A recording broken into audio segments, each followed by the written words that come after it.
The views and opinions expressed in this podcast by the host or the guest do not necessarily reflect the views of Paranormal Buzz Radio or its sponsors. Use of any material produced by Paranormal Buzz Radio without express written consent is strictly prohibited. For information on everything Paranormal Buzz Radio has to offer, visit our website, paranormalbuzzradio.com. Like us on Facebook, follow us on Twitter and Instagram. Listener discretion is advised.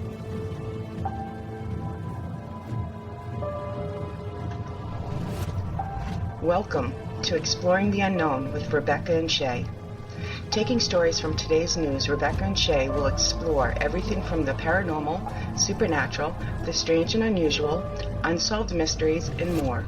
Join them as they delve deep into the unknown and mysterious, taken from news headlines. Water cooler chat with a paranormal twist. Only on Paranormal Buzz Radio. Hey, Rebecca, how you doing? Good. How are you, Shay? I am so good. Yeah, I'm excited too because we have a guest. Woohoo! Not only do we have a guest, but we have an awesome guest. We do. Thank you. You're welcome. Rebecca, you want to introduce her? Who's our guest tonight? Shana Wankel. Woohoo! Yay, Shana! Woohoo! Yay. How you doing, Shana? Doing pretty well. Yeah. Not too bad. It's been a long time since you and I have been on air together. Maybe 2 years? 2+ years? Oh, it's been at least that long, yeah. Yeah, it's been a while. So, I'm excited. And before we go any further, you're welcome back anytime. Well, I would love to come back anytime. Yay! See? So, Miss Rebecca, what are we talking about today? Well, this is an article on BBC.com. It's from August 12th of 2019. This is called Pompeii Archaeologists Uncover Sorcerer's Treasure Trove. Ooh, wow. Yeah, I'm excited about this one. There's really cool pictures to go with it, so be sure to check out the article. But anyway, yeah. I'm excited to talk about this one with Shana because Shana's kind of into witchy stuff, and this stuff looks very witchy. Yes. And pretty. Yeah. It's very pretty. Yeah, I really like this article. It looks similar to, I think it was a different website that might have posted the same article, might have talked about it, but I almost posted it on Facebook because it's kind of right up my alley. Yeah, I thought so. As soon as she said, "Oh my God, do you think Shana would want to do this?" And I'm like, yep, right up her alley. I agree. So, who's reading the article tonight? Not me. We all know that. Well, I can read it. Alrighty. I will make every effort not to proofread this article. Oh, we do. We make fun of them. Every week we make fun of them. Don't worry. Yeah, I already found a spelling error, so it's going to happen. I will. No, feel free to. Okay. We have no issue. Oh. Alrighty. Here we go. First, I would like to say I see there's some nice crystals on there in that picture. Right? Yeah. Yeah, these were definitely some women in the know, I believe. Oh, for sure. Yeah. For sure. And I was trying to decide if that one looked like a ring or not, or if it's a bead, maybe. I don't know. Yeah, I can't tell because it's sitting upright instead of... It's hard to tell. Yeah, there's a few of them that look like... Then there's that stuff on the side with the gray or the black and the turquoise, and those are nice. They're beautiful. No matter what they are beautiful. Yeah, I wish there were more pictures with the article to show these really beautiful crystals and stuff, because they are so neat looking. Mm-hmm. Yeah. And it looks like there's quite a spread, too. I think it goes way back there. All different kinds, yeah. I agree. Yeah, like an overhead shot of it would have been nice. Yeah, because the picture is kind of like on the side looking across, and then the background's blurred out. And it's like, I want to see these things. They look so cool. Right? Yeah. All right. Well, I will get into this article.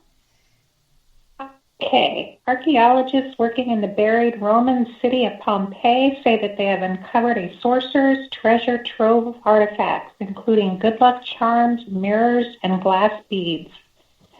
Most of the items would have belonged to women, said Massimo Osana, director of the Archaeological Park of Pompeii. A room with the bodies of 10 victims, including women and children, was excavated in the same house. Pompeii was engulfed by a volcanic eruption from Mount Vesuvius in AD 79. The fatal eruption froze the city and its residents in time, making it a rich source for archaeologists. The trove was found in what remained of a wooden box. The wood itself had decomposed, and only the bronze hinges remained, preserved by the volcanic material which hardened over it. In it were crystals, ceramic, amethysts, and amber. Scarabs, beetle-shaped amulets from the Middle East were identified, along with various gems, including a carnelian with a craftsman figure and a glass bead engraved with the head of Dionysus, the Roman god of wine, fertility, and ritual madness. That sums up my life in a sentence right there. Oh, that it does. They're a little further down in the article. It shows like an overhead shot. There's a ton of stuff in there. Yeah, it looks so cool. This is, but it also too, it looks like what, if we go into the local metaphysical store, I could buy some of the same stuff today. Right. Yeah, but more fake. Is that the right word? I don't know. You guys are more into that than me, so it's not. Well, I mean, like the shaped crystals and stuff like that. I mean, they're real crystals that we buy now. I mean, they're same stuff that is there. I don't know. What do you think, Shana? Yeah, I like the place that I go to. I go to It's Raining Fen in Alton, Illinois. Gotta give a shameless plug because they're family and I love them. They post constantly on the page where they go to different parts out west, out east, and actually go to where all of their stones or crystals, everything they get is mined. And so they're able to, be there where, the source of stuff is and pick out the crystals and everything that they get. So, which is on my bucket list. I have never mined for anything, anywhere, except in my local creek bed looking for hagstones. Right. Which is still cool. Yeah. But, yeah, it's sad how it happened, but, man, just to know that this same stuff came from way back then, the energy that must have been attached to it must have been incredible. Right? Oh, yeah, for sure. I just, I'd want to reach out and hold this stuff and just to feel the energy coming off of it. That would be... Oh, yeah. But I just kind of, I don't know. They're so cool looking, but at the same time, they're so, I feel like a connection with them, the items. I mean, it looks like stuff that, I could have in my collection of crystals and things. Right. Yeah, there's some stuff like the carnelian, the amethyst, definitely. I have amethyst in abundance, so it's pretty much my power crystal, I call it. I always have some with me everywhere I go. Just in case I forget to grab a piece from home. There's some in my car. There's some in my purse. There's some just, everywhere. So, yeah. So, since we don't have this opportunity much, can either one of you explain the feeling you get when you hold these? Well, for me, it kind of depends on which stone it is. Like whenever I pick my own crystals out, I do it just based on touch. Right. Something, I'll like get them and spread them out if there's, a big selection, and kind of close my eyes and just kind of wander over them and give them a feel. And usually if there's one that I'm meant to have, it'll give me a little zing, a little buzz, and that's the one that I pick because I feel like it's called out to me, so to speak. Yeah. And there's been others that, people say, oh, you need to get this crystal because it does this, and I'll check it out, but not all crystals react or vibe with everyone the same way. So what may be just the best crystal in the world to one person, I may not feel anything. And so, I take what people say into consideration, especially since, they think that it might be a stone that's good for me. But at the end of the day, if I don't feel anything, I don't get it. No, I understand that. I would agree too, because there's a vibration to them. I mean, that's how your quartz watch works. The vibration of the quartz is how it keeps time. So the crystals have a vibration. So yeah, when you hold some of them, it feels good. And there's certain properties attributed to them and stuff. So I'll look through, when I'm at the shop in looking for one, I'll just kind of look, and some of them I'll just look at and I'm like, oh, that's so pretty, I have to have it. And then others, I'll look through the properties, if there's something I'm having problems with, then I'll look for a crystal that has the properties. And then, like Shana said, I'll run my hand over and feel which one has the buzz or whatever. Calls to you? Yeah. Yeah. Just, I'll feel a little tingle when I put my hand over the top of the one. Same. So, and then I'll just toss it in my pocket. And Shannon, do you ever have them disappear on you? I do. I used to have amethyst disappear on me all the time, and which I have so many of them, so it was kind of funny there for a while, and I was like, where are they going? And then I had to stop and think, maybe someone else that I can't see needs it more than I do. It's a great way to look at it. All the time. I mean, I've heard different theories of it. I've heard that they disappear because you have, quote unquote, used them, or that you no longer need that one, or you just dropped it and lost it. Shana, can you explain what amethyst usually means before we go any further, just in case anybody's listening that they don't know what their qualities are? Right. Amethyst, well, for me, anyway, I will say what it does for me, and then I will say what it is supposed to do. Yep. For me, it seems like it feels the best whenever I'm touching it. So if I'm just having a, black tourmaline and amethyst, I always have those two on me at all times. Black tourmaline is good for negative energy, and then amethyst just, makes me feel pretty good. There's a lot of different qualities that when I research the crystals, different ones that I have, there's a lot of meanings given by a lot of different people. So what it does for one person, right, doesn't mean that that's what it's going to do for somebody else. But I know that I read that it's usually a good healing, like a purifying, cleansing stone. I know that when it's paired with black tourmaline for me, any negative thoughts or anything that I might be having, it kind of helps with that. And some people I know have used it as a protective stone. It's kind of like, and some people, I've heard people, some people describe it as similar to rose quartz for them, where it's just kind of a soothing stone. So if you pair it with other stones that help with the same things, then it would make sense to me that that would only benefit a person more with what they're using it for. Yeah. So before we go on with the article, is there a certain place that people can look up what these different stones or somebody help me, what's the word?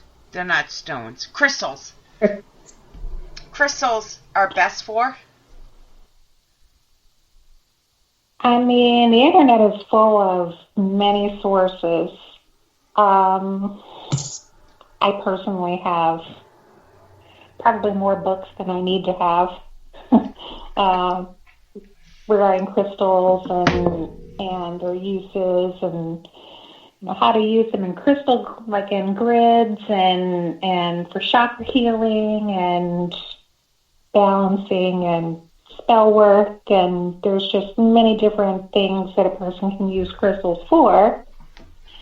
But the internet is definitely your friend. I will definitely point you in the right direction. It's Raining Sin is where I get all my books.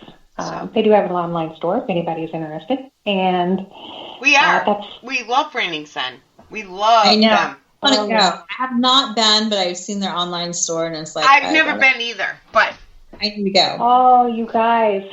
No, you need to go. Any of you, yeah, you guys recommend it, and I check these things out, and it's like, oh my God, yeah, they're great. Yeah, it was my second home there for a while. I was there. It looks every weekend. Really cool. They've got lots and lots of cool stuff. Yeah, when you walk into Zen, it's literal Zen, really. And they have so many different kinds of crystals, tumbled ones, which have been processed to be certain shapes or whatever, and then the untumbled, the raw ones, and then they have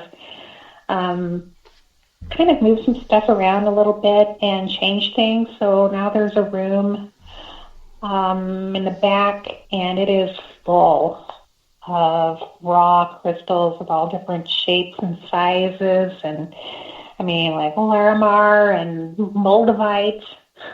I mean, they've got just so many, just from one extreme to the other, crystals and stuff I have never even heard of. So it is incredible. Nice. Okay. Now that I interrupted the story for so long, where are we? Well, I stopped at where they showed the overhead shot of the picture of all the crystals, which is just, it was got distracted. As nice as I thought it would be. And then the second picture in the article, it looks like objects that were used in rituals, they think, and it's like in the shape of, there's one that's in the shape of a skull, there's another one that looks like it might be in the shape of an animal of some kind. Yeah, I don't know if that's a bear or a dog, or I don't know. Hard to tell. Yeah. Looks like one of those mini ponies from the dinosaur age. What are they called? Something potamus. I have no idea what that would be, Shay. I do. We'll continue, and then I will text you both what I mean. There was a small horse in the dinosaur age that something potamus, but that's what it looks like to me. I'm not that smart, so. Because now I can't unsee it. Now that's what it looks like. Or it's a rabbit.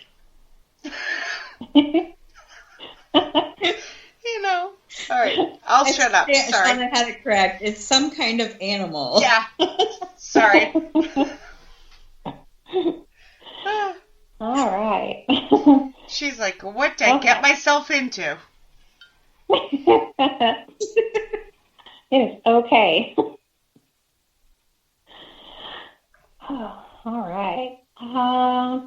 My place. It was more likely the object belonged to a servant or a slave rather than the owner of the house, Mr. Osana told the Italian news agency ANSA. None of the artifacts was made of gold, much favored by the wealthy of Pompeii.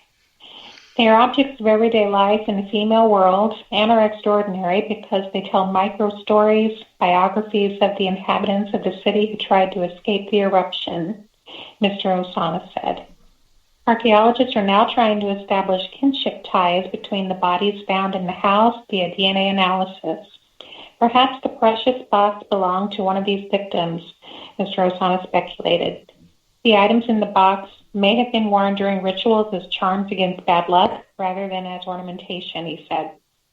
The chest was uncovered in the house of the garden in Region Z of the archaeological park, the same where an inscription was discovered last year, indicating that the eruption may have taken place in October 79, 2 months later than previously thought. The house itself would have belonged to a man of high status, confirmed by the quality of the amber and glass beads found in the trove, archaeologists say. Most people in Pompeii were not killed by slow-moving molten lava, but by a vast cloud of hot gas and fragments called a pyroclastic flow. The cloud surged over the city, killing its residents wherever they were and burying them in ash, preserving their final moments. I think the whole Pompeii stuff is just totally fascinating. You know, just to see the glimpse of the life that they were leading at that point. It's just really fascinating. Sad. I mean, to have so many people killed that quickly, but from an archaeological standpoint, it's really fascinating. Yeah, it was definitely, it's definitely on the bucket list of places that I have always wanted to see, just, you know, considering that people were just doing their everyday thing, and then all of a sudden, all of it just gone, buried. I'm not sure I know what the Pompeii thing is. Like, I have an idea, but can either of you explain it a little bit more? Yeah, basically, Mount Vesuvius erupted, and it was this huge, massive, catastrophic event, and it just demolished the entire city of Pompeii. Some of it was, you know, I'm sure some of it was affected by the lava, but then there was like just the ash, the smoke, the smog itself would smother people. Yeah. Yeah, and then the whole city was like buried in ash, and so it's extremely well preserved. Could you say ash again? I just like the way you said that. I have no idea. No? Sorry. So anyway, we make fun of different accents, but you know, I like yours. Well, I'm glad you like my Southern hick accent. Hey, they call me a masshole, so you know, all's fair in love and war. Right? But yeah, no, the whole city is preserved. You know, people are like, I don't know, when they show the people, they look like these big ashy cement things, and I don't know, it's really fascinating to me. And I agree with Shana, I would love to go there just to feel what it feels like there. Right.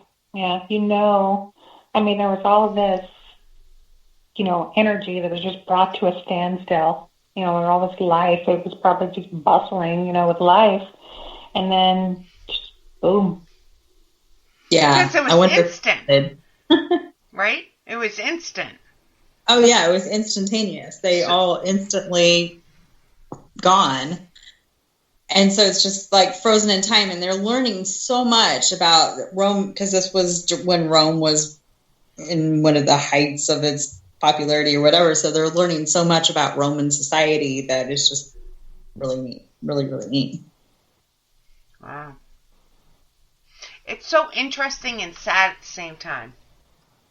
Yeah, Right. I agree. I wonder though, it talks about how they were surprised there was no gold in here. So on one hand, they assumed they were not that they were slaves and not owners of a house because they don't have gold. But then like further down in the article, he's like, oh, it's a wealthy family because of the quality of the amber and the glass.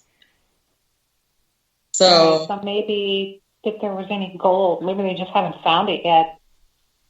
well, but maybe they just didn't want the gold. Maybe they didn't like the gold. I mean, when you think about like the rituals and stuff that we do with the crystals, gold doesn't really play a part in it. Or for That's me, true. it doesn't. Yeah, none of my spell work, nothing gold has ever really called out to me. So, and in fact, when it comes to like jewelry and stuff like that, I prefer silver. I prefer silver or white gold. Yes, same. If anything. Yeah, same here. I don't wear a lot of gold. So I don't care about financial stuff at all. That's me. Same. Yeah. So. Yeah, if I'm gonna drop money on anything, it's going to be to travel. I mean, to me, that is more important than, which is something I definitely do not do enough of, considering my schedule and just life. But it is in my near future to get some traveling under my belt once everything is not so crazy. But that's one thing that I would definitely feel comfortable spending money on. Yeah. same. That's I wish I memories, you know? Agreed. I would much rather spend buku bucks on a trip than on a piece of jewelry. could. Yeah, I'm the same way. Right. But yeah, I mean, the assumption that, oh, there's no gold in there, so they weren't, wasn't the owner of the house. They weren't wealthy. Just, I don't know. Just doesn't ring true for me. Maybe they just didn't flaunt it. I don't know. Yeah. I wonder if that's an accurate assumption there. Shana, what do you think? Yeah, I mean, it looks... And then where did, like, the slaves, the people that actually had these crystals and stuff like that, Right. where'd they get them from? Yeah. And where did they go? Were they passed down?